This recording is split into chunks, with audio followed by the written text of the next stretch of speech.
Greetings, friends. Kambria Evans here with the Zero Disturbance podcast. And y'all, we are deep in our new series called Why Women Go to Therapy. And today I'm going to be talking about one of my most favorite topics ever, which is EMDR. Y'all know that I'm an EMDR consultant. I teach other therapists how to do EMDR. I have an EMDR specialized practice here in my office in California. I also do brain spotting and other types of therapies, but EMDR has been my passion since I became a therapist, before I was licensed, actually. And it's my favorite modality to do as a client in my own therapy. And today I want to have a discussion with you and a conversation around why EMDR works so well for women. And I'm going to challenge the therapists listening to this, how you hold this modality in your mind, because here's how I think about it. I think EMDR is one of the most revolutionary types of therapy, meaning that it is targeted to not just our thoughts and emotions, but our body sensations. So it takes all of us with us. And it is a modality that's really focused on learning and relearning, right? Seeing what was learned before, what was programmed before in our minds and our emotions and our bodies and our relational dynamics, in our sense of self and our identity and our place in society. And reprogramming, being able to come from a place of neutrality and power to say, how do I want to design all of these things for myself, right? And I haven't found any other therapy who can do that in the same way as these brain-based therapies like EMDR and brain spotting. So today we're talking about EMDR. This next episodes will be about brain spotting. And I'm so excited to talk about both because they're both so powerful and they're both very different in the way that they work. But essentially, EMDR asks us to think about targeting something disturbing. Now, alternatively, I do a lot of resiliency coaching as well. We can also use EMDR to target something positive to expand it. Because what we understand is that not only can we desensitize things that are disturbing, but we can also expand things that are positive and feel really good. And I think having that as a modality for therapy is really, really cool. It's like I'm just obsessed with it. So I don't know if I've publicly said this before, but before I was a therapist, I was a director at Stanford Medical School in education. And before that, I wanted to be a social activist. I wanted to change the world, and I studied community development. And what's so cool about my job now is that all three of those roles have come together. Because when I sit with my patients, especially women, I am a feminist, meaning I want women to have equal rights. I am a social activist, right? Because if you embrace the framework of EMDR, which is that we have a list of negative beliefs that we're given, moving to positive beliefs of self or relationships. If you believe everyone deserves to have those beliefs be true for them, then what you're going to find really fast when you do these EMDR targets, especially with women, is that a lot of these positive cognitions are not accessible. They're not available. They are not real for women in the same way they are real for men. And this has been something that I've seen thematically in my own therapy, something I've seen with my patients here in my office, which is that oftentimes women don't actually fully get to the positive belief of, I am safe, right? How many of us women know, and we're taught as young girls, to stick your key like this through your finger and walk to your car like this? Why do we do that? In case somebody attacks us. Right? We do not get to have the same sense of safety that men get to have, right? Most violent crimes and assaults and things like that are committed by men, not by women. So we live, right, with these statistics, with this reality around safety. And what that connects to really is this belief of like, I am powerful, I'm in control, I have choices. Those are not the same in terms of their reality for women when we do EMDR therapy. And I think what is so satisfying for me as a clinician is that I get to notice this with my patients, my female patients, every day. Let me give you an example. If I have somebody come in here and they want to desensitize something traumatic around some kind of an assault, right? And they're coming in with the negative belief stored in their body of, I'm not safe. And we want to target that and move them to, I'm safe now. It's really interesting to see if I'm safe now can fully be felt in their body, if it can fully be neutral, right? Because how many of us as women have not only been assaulted, but have family members and girlfriends and sisters who have also been assaulted, right? This is a very normal experience to have experienced and know about as a woman. And if it hasn't happened to you or someone you know how to do this with the key, right? You know the things you're supposed to do to protect yourself. You've been given the messages in society around, well, don't wear that because that invites trouble. And I think what's interesting too for women when they do EMDR is that it's kind of like realizing that you're in the matrix, right? It's like the red pill, blue pill. And I think it's interesting when I chose to do this modality, I didn't know what I was signing up for. I didn't know what this modality could do. I didn't know how it would deprogram parts of me that I just thought were parts of my identity, right? I just thought it was, oh yeah, I'm a woman. I'm responsible. I'm helpful. I'm nurturing, right? Not knowing that so many of these parts of self have been programmed to respond to others, to take care of others, to take on way too much responsibility for other people's choices. And I think as women, a lot of us are given that programming. And so I'm really curious about the therapists who use other modalities, who really, really stick to the philosophy of the DSM, right, which is very pathologizing and comes in with this idea of like, well, something's wrong with you and we're going to figure out what that is. And a lot of women get this diagnosis of depression or anxiety. I talked in the first episode of this series how I think depression and anxiety as a diagnosis is pretty useless. But instead, I want us to think about anxiety and depression as signals to our body, to our hearts, to our minds that something's not right. And it doesn't necessarily mean something's not right with me, like I am wrong, I am bad, but maybe something's not right out here. Something's not right in this relationship, in this unsafe environment, right? In this toxic situation I'm in at work. Women have been tricked and programmed to default first to something's wrong with me, I'm anxious, instead of where I am right now is not okay. Because where I am right now does not allow me to fully feel I am safe. I have choices. I am powerful. I have control. I am good just as I am, right?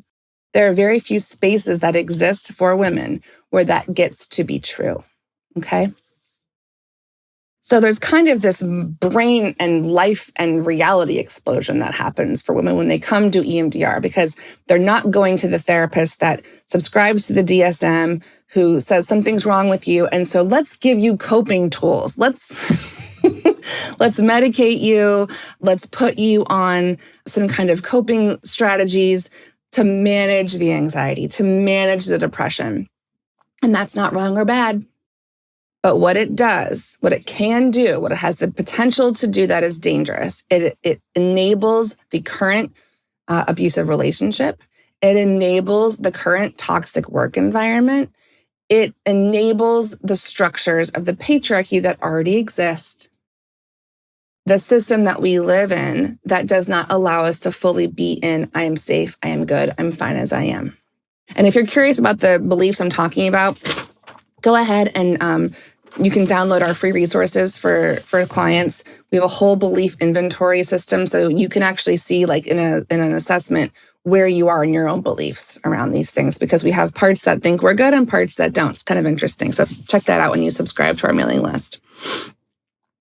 So there's these therapists that are part of the problem, basically is what I'm saying. The therapists that are like, enabling the patriarchy, enabling the negative beliefs and the limitations of the positive beliefs. And then we have these really, should we call them pioneers? We have these very expansive thinkers, these brain-based therapists, these psychedelic integrative therapists who are like, let's explode all the programming. Let's show you really that when you come in to process this assault and we can desensitize that and help your body feel safe now, another part of you is going to see that you don't actually get to be safe most of the time as a woman. And then what are you going to do with that? What are you going to do with that? Are you going to keep participating in it? That's not wrong or bad, right? A lot of us have things to do. Or are you going to notice the patriarchy? Are you going to notice the fact that as a woman, we don't have as many rights as men?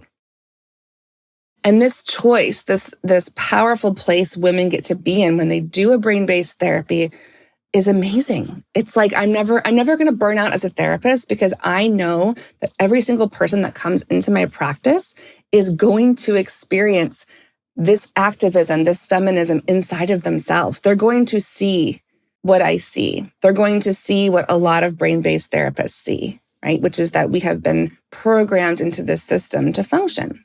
And so now when I think about therapists, I think about this divide of like the therapists that enable the system and the therapists that really allow people to integrate parts of themselves, to figure out who they really are without the programming, to take away the belief of something's wrong with me or I'm responsible for everything or I have to prove my goodness, and just show them how the system they're in is not designed to do any of that.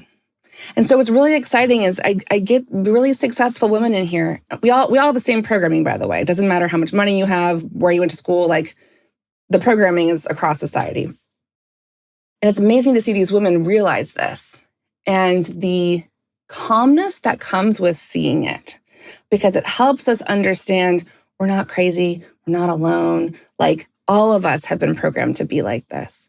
And I think what's so interesting about EMDR is that a lot of people come in to do these targets around relationships with their parents, around their mothers, around their grandmothers, and they come in with this anger. Like, why didn't you teach me or give me more tools to reach these positive beliefs of control, of choice, of power, of goodness? Why did you teach me as a kid to take care of all my cousins and be, this parentified oldest daughter? Or, why did you make me start babysitting when I was 11? Like a lot of women were just turned into little moms when they were little kids, right? And what's so interesting and so beautiful to see is that clients finally get to a place of understanding that their mothers were programmed, their grandmothers were programmed, and the systems they lived in were more awful than the systems we live in now, right?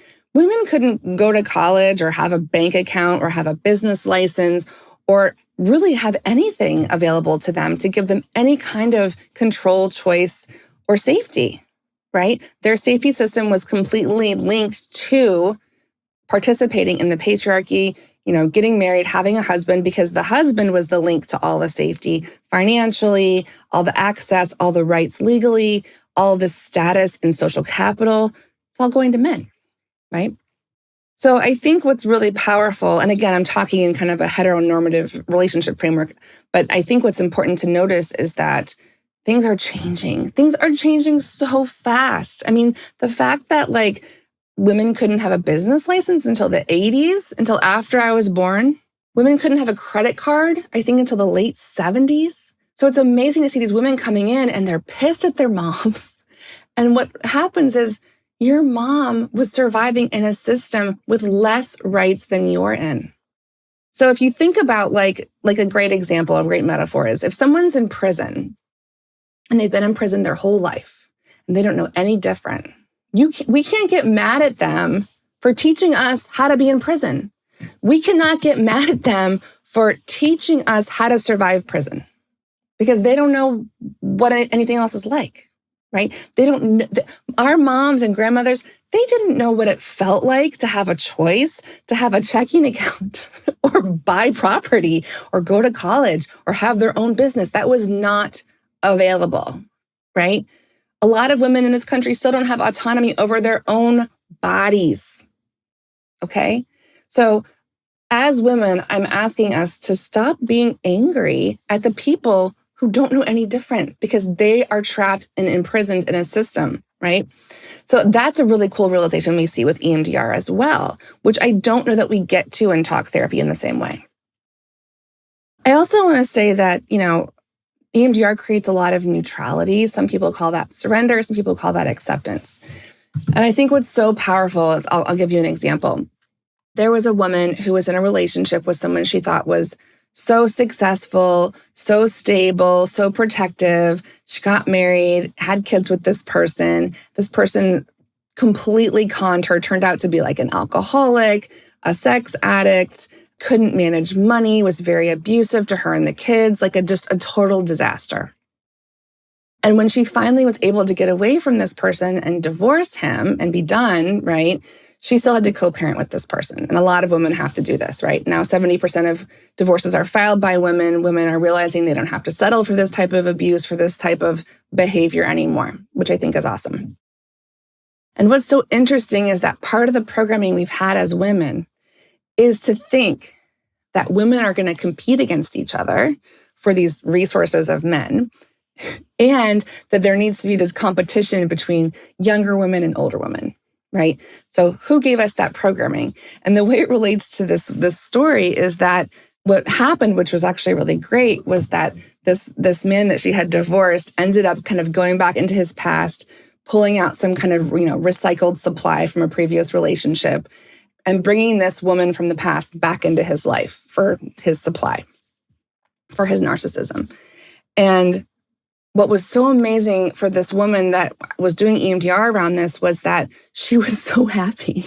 She was so happy for two reasons. One, he had something else to focus on and someone else to regulate him, right? And she noticed that when her kids were with their dad and this lady was around, the kids were treated better. The dad had someone watching him so he could perform as the good dad because this woman didn't yet know who he really was, right? But this woman I'm talking about, she benefited in two ways, right? Thank you for taking this toxic, malignant person out of my life and taking the focus off of me, because we know people like this typically still focus even after the relationship's over. They become obsessive. And her kids got to be around somebody who was actually interested in them and actually kind to them and paid attention to them, right? And so the programming one could easily fall into is the competition, her versus her. But for this person, it was like, great, right? And EMDR helped her realize that, right? Which is a very different message that women get after divorce when they're co-parenting with a narcissist. So I just appreciate all of the things that EMDR can do in terms of making things really clear. Not just clear in our minds, but clear in our bodies. So it's just neutral, right? A lot of the things we have to overcome in life are really hard. They really suck, actually. It's really painful. But I think what keeps me going as a therapist and keeps me going as a patient in EMDR myself is that there's so much discovering and learning that gets to happen. And people don't come to me just because they're in this trauma, victim-y space.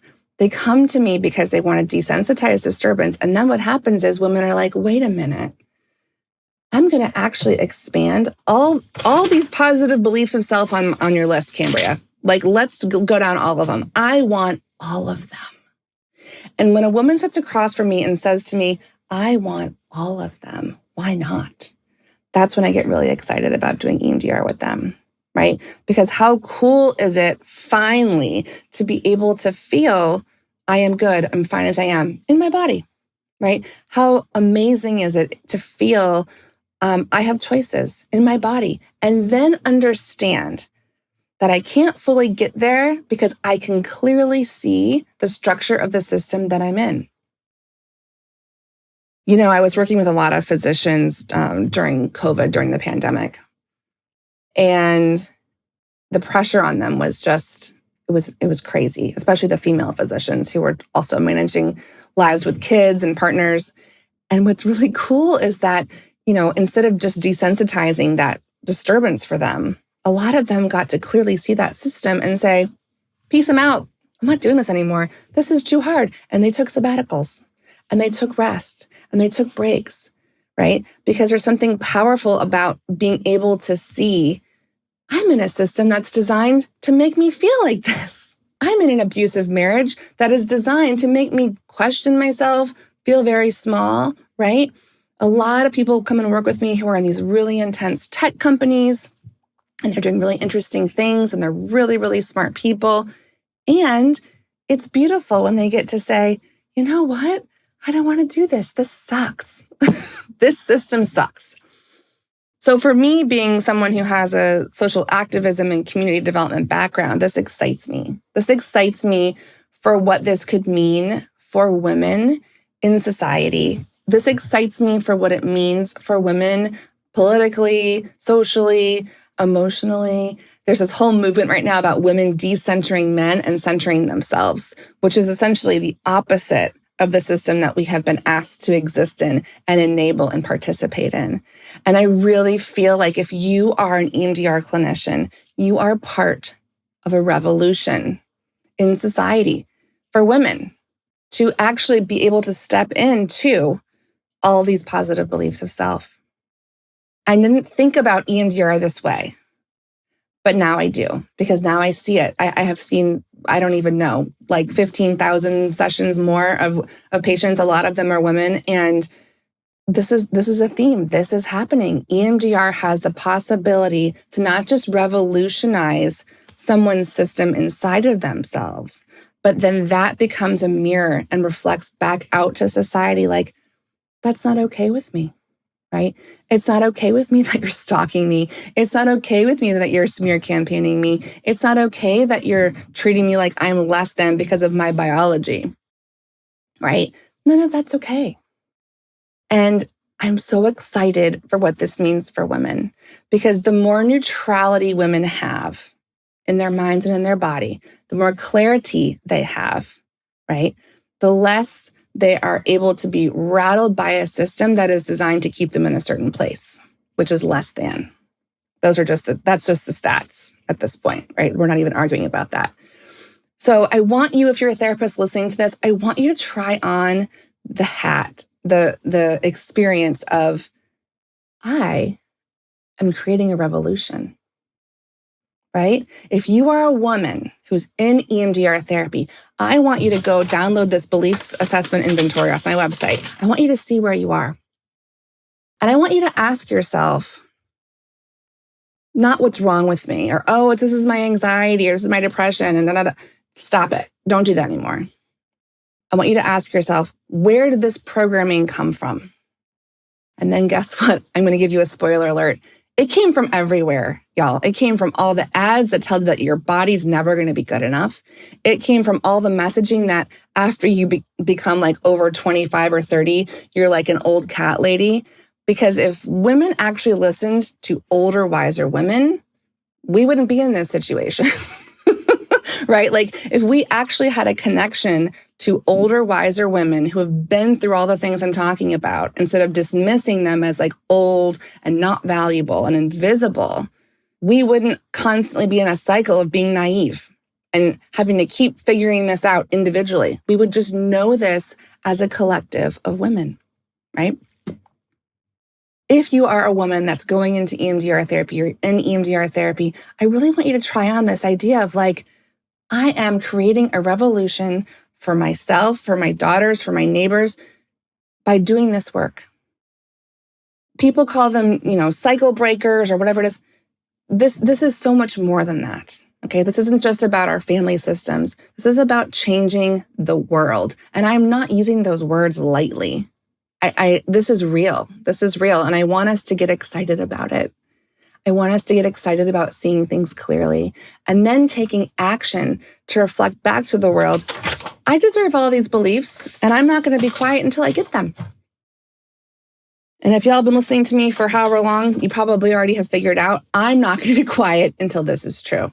I really feel like this is why I am here on this earth, is to be part of this. I feel this deep in my body. I feel this, all the things I've been through as a woman, with my marriage, divorce, dating life, all of that, mothering, being a professional in different spaces, all of those things are going to inform how we have this conversation. And all of the amazing women that I have witnessed create revolutions inside of themselves and then reflect it back out into the world, this is going to be accelerated. This is happening now. And it's so exciting. So with all that being said, y'all, I really appreciate you listening to this today. I hope that you can hold this in your heart. I hope you can try it on, whether you're a clinician or a woman that wants to do EMDR therapy with your therapist. And I will look forward to many more thoughtful conversations in this series why women go to therapy. And I'm so excited to keep encouraging you, supporting you, and helping you get clear. And in the meantime, be well.